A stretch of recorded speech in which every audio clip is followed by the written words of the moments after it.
Assalamualaikum dan salam sejahtera penyelaras dan kami pensyarah. Saya matrik nombor 276011 Rizanawati binti Ismail bersama kumpulan saya iaitu Nurmala, Intan Nurul Syahidah dan Syamini akan membuat pembentangan berkenaan dengan tugasan menyelesaikan senario dalam komunikasi perundingan. Okey, perundingan ialah suatu komunikasi yang rumit melibatkan pelbagai perlakuan proses iaitu seperti sistem saraf dalam tubuh kita.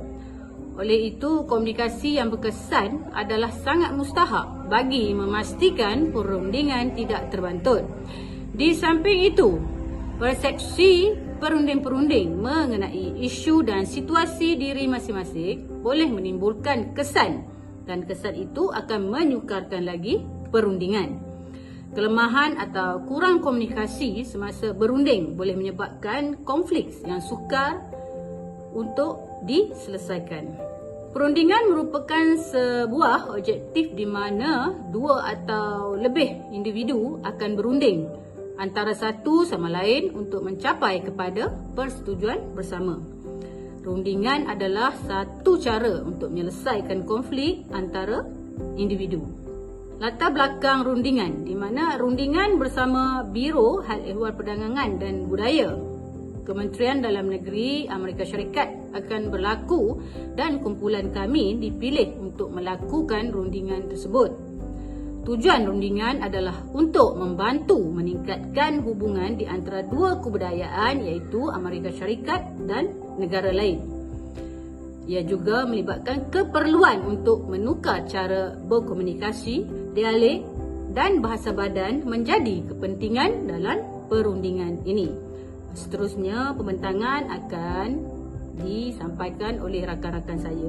Sekian, terima kasih.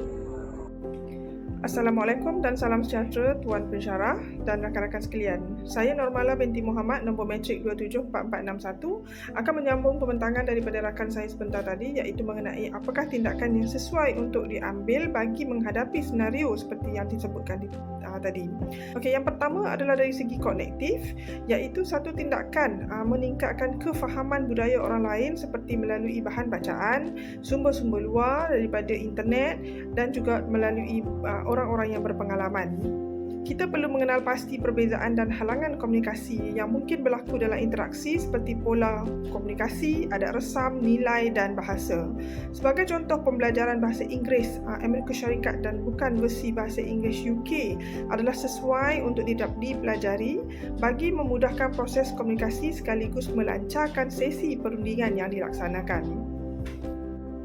Tindakan yang kedua adalah tindakan dari segi efektif iaitu dengan berfikiran terbuka, sabar, memandang perbezaan dari segi sudut positif dan juga unik serta menyenangkan hati, di mana kita perlu bersikap adaptif iaitu terbuka dan juga menerima segala perbezaan yang sentiasa berubah dan bersifat fleksibel. Kita perlu sedia berkompromi, mempunyai sikap diplomasi dan sensitif kepada situasi yang berlaku.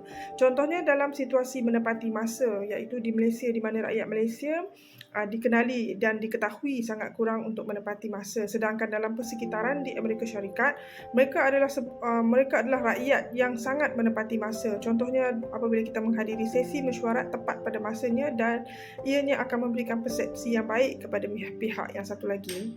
Yang ketiga adalah tindakan dari segi tingkah laku iaitu lebih kepada akomodasi dan divergen, di mana akomodasi adalah memberi tumpuan ketika orang lain sedang bercakap dan cuba memahami apa yang disampaikan olehnya. Kita perlu menyesuaikan diri dan memperlahankan kadar percakapan agar sentiasa difahami oleh pihak satu lagi. Kemudian apa yang sesuaikan tabiat komunikasi dengan situasi serta memberi masa kepada pendengar dan juga komunikator untuk menyampaikan mesej. Ini termasuk dari segi bahasa tubuh agar seiring dengan budaya di negara tersebut.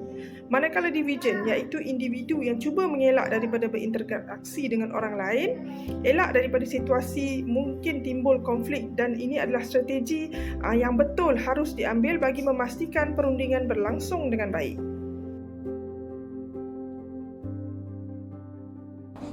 Salam sejahtera kepada Tuan Sheikh Muhammad Alwi yang saya hormati dan kasihi. Nama saya Syamini Nair Kunjembu, nombor matrik 276-208. Saya akan membentangkan mengenai soalan 2 assignment group kami. Menguruskan kepelbagaian budaya dalam syarikat memerlukan strategi komunikasi berkesan yang menggalakkan persefahaman, keterangkuman dan kerjasama. Berikut ialah 2 strategi komunikasi yang berkaitan dengan kepelbagaian budaya dalam syarikat, iaitu latihan silang budaya dan komunikasi berbilang bahasa.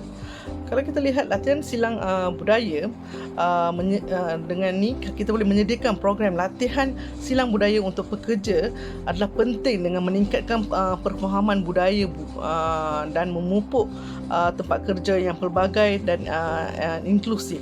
Program ini boleh termasuk macam bengkel, seminar dan sesi interaktif dalam mendidik pekerja tentang tradisi, gaya komunikasi yang berbeza. Latihan ini membantu pekerja mengembangkan sensitiviti budaya, empati dan kebolehsesuaian. Membolehkan mereka mengemudi perbezaan budaya dengan berkesan. Ia juga dapat memperkukuhkan strategi komunikasi dalam perundingan dengan cara yang berbeza. Melalui latihan ini, pekerja akan menjadi lebih peka terhadap perbezaan budaya dan dapat menghargai perspektif yang berbeza. Ini juga membolehkan mereka mengelakkan kesalahfahaman yang mungkin timbul dan membina hubungan yang lebih kukuh dengan rakan perunding mereka. Melalui latihan interaktif, pekerja juga dapat belajar tentang bahasa badan, ekspresi wajah dan isyarat bukan lisan yang mungkin berbeza dalam pelbagai budaya. Dengan meningkatkan sensitiviti budaya mereka, pekerja akan lebih menyesuaikan perilaku komunikasi mereka mengikut konteks budaya perundingan, membina kepercayaan dan mencapai hasil yang lebih baik. Latihan silang budaya juga membantu pekerja mengembangkan empati dengan memberikan persefahaman yang lebih baik tentang latar belakang budaya dan konteks sosial rakan perunding mereka. Melalui ini, mereka akan belajar strategi untuk mengatasi jurang budaya, mengurus konflik dan mencari titik persetujuan yang saling menguntungkan dengan rakan perunding mereka. Strategi yang kedua ialah komunikasi berbilang bahasa. Di tempat kerja yang pelbagai, halangan bahasa merupakan halangan utama daripada berlakunya komunikasi yang berkesan. Dengan melaksanakan strategi komunikasi berbilang bahasa, boleh merapatkan jurang ini.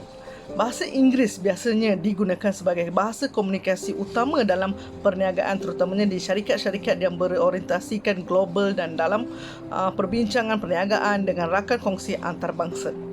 Pemahaman dan kesefahaman dalam bahasa Inggeris dapat memainkan peranan penting dalam perundingan yang melibatkan pekerja dari latar belakang budaya yang berbeza.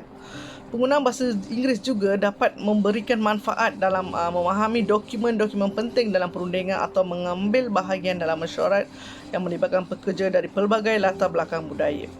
Dengan mewujudkan persekitaran yang memahami kepelbagaian bahasa dan menggunakan strategi komunikasi yang sesuai, syarikat dapat memastikan semua pekerja dapat berinteraksi dan berkolaborasi dengan baik tanpa terhalang oleh halangan bahasa.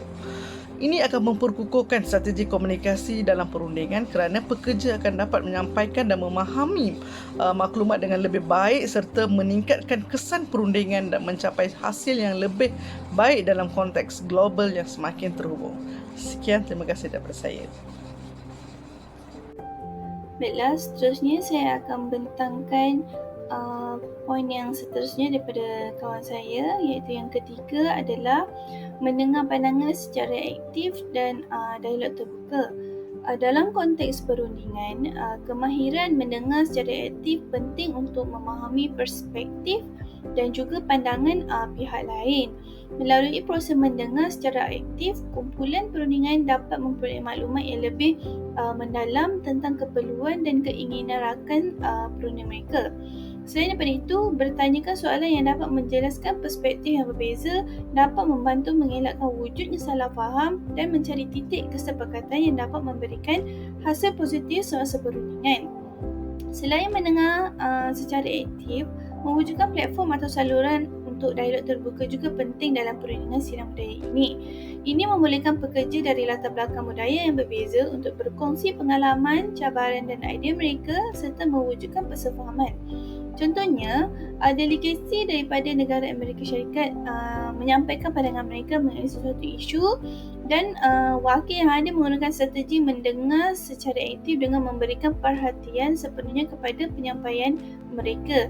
Aktiviti ini dilakukan dengan memerhati gaya bahasa badan serta menunjukkan minat yang jelas dalam apa yang disampaikan dengan tingkah laku seperti menganggukkan kepala dan memberikan respon positif untuk menunjukkan pemahaman terhadap pandangan mereka. Dalam perundingan, terdapat beberapa istilah dan konsep penting yang berkaitan dengan strategi dan teknik perundingan. Misalnya, strategi win-win situation di mana persetujuan untuk mencari penyelesaian yang saling menguntungkan semua pihak. Strategi ini digunakan untuk mengelakkan konflik dan mencapai kesepakatan yang memuaskan setiap pihak yang terlibat. Kepekaan tak ada konteks budaya mengacu kepada pemahaman tentang bagaimana budaya mempengaruhi cara orang berkomunikasi, berinteraksi dan berunding. Dalam perundingan silang budaya, penting kita untuk memahami norma budaya, nilai-nilai dan cara berkomunikasi yang berbeza daripada pihak yang terlibat. Baiklah, seterusnya adalah yang keempat, penyelesaian masalah secara kolaboratif. Penyelesaian masalah secara kolaboratif daripada pelbagai latar belakang untuk mencari penyelesaian yang inovatif. Strategi ini melibatkan pasukan atau individu yang mempunyai perspektif dan kepakaran yang berbeza untuk menyumbang idea mereka. Salah satu contoh pendekatan yang digunakan dalam senario yang berlaku adalah dengan membina budaya saling menghormati dan mempercayai. Dalam konteks ini, terdapat beberapa langkah penting yang boleh diambil untuk menggalakkan penyelesaian masalah secara kolaboratif dalam kepelbagaian budaya ini. Yang pertama, melibatkan pengiktirafan dan penghargaan terhadap kepelbagaian budaya sebagai aset yang memperkayakan organisasi. Melalui latihan dan pendidikan, pekerja boleh memahami dan nilai-nilai dan norma-norma budaya yang berbeza dan menghargai perspektif yang berbeza. Ini membantu membina kepercayaan dan membuka ruang untuk bekerjasama dan mengatasi masalah secara kolaboratif dalam konteks kepelbagaian budaya.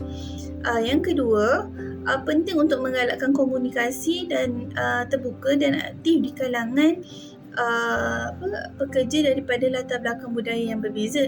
Ini termasuklah dengan memberi ruang untuk menyuarakan pendapat dan memberi sumbangan dalam perbincangan mengenai isu yang berkaitan dengan kepelbagaian budaya. Sesi dialog dan forum yang interaktif dapat membantu menghimpunkan idea dari pelbagai latar belakang budaya dan menggalakkan perbincangan yang produktif dalam menyelesaikan masalah. Dan yang ketiga, melibatkan pekerja dari latar belakang budaya yang berbeza dalam proses membuat keputusan dan merancang strategi bagi memastikan bahawa pelbagai perspektif yang diambil kira dalam menyelesaikan masalah dan menghasilkan keputusan yang berkualiti. Dengan melibatkan pekerja secara aktif dan ia mencerminkan semangat pemilikan bersama dan mendorong penglibatan yang ada dalam perundingan semasa membuat keputusan. Dan yang keempat pula adalah penting untuk mengaplikasikan pendekatan yang inklusif dan menyelesaikan masalah. Ini bermaksud dengan memastikan bahawa semua pihak terlibat dalam proses penyelesaian masalah ini tanpa mengabaikan atau mengecilkan kepentingan dan keperluan dari latar belakang budaya yang tertentu. Sebagai contoh, strategi ini akan dapat dilakukan dengan menghargai kepentingan semua delegasi negara dalam menjalankan perundingan dan berusaha untuk mencapai kesepakatan yang menguntungkan semua pihak. Kesimpulannya, hubungan komunikasi dan antara budaya dalam perundingan adalah satu timbal balik yang memujuk antara satu sama lain. Perkara yang kita bincangkan, cara yang kita cakapkan tentangnya dan perkara yang kita perhatikan membantu dalam membentuk, mentakrifkan serta mengembangkan budaya kita. Budaya tidak mungkin berkembang tanpa komunikasi dan komunikasi juga tidak mungkin berkembang tanpa budaya. Persoalan utama dalam komunikasi antara budaya ialah kesilapan dalam pandangan sosial yang ditimbulkan oleh pencanggahan budaya yang mempengaruhi proses persepsi. Kita perlu memahami bukan sahaja perbezaan budaya tetapi juga persamaan. Memahami perbezaan budaya akan membantu kita mengenal pasti punca masalah yang berpotensi. Sementara itu, memahami persamaan akan membantu kita untuk lebih mendekat dengan pihak lain dan pihak lain akan merasa lebih mendekat dengan kita. Pihak yang terlibat dalam komunikasi antara budaya mesti mempunyai keinginan yang jujur dan ikhlas untuk berkomunikasi dalam rundingan dan mengharapkan persefahaman bersama. Andaian ini memerlukan sikap positif daripada komunikator antara budaya dan menghapuskan hubungan superior-inferior berdasarkan keahlian dalam budaya, bangsa atau kumpulan etnik tertentu. Sekian itu sahaja daripada kumpulan kami. Terima kasih.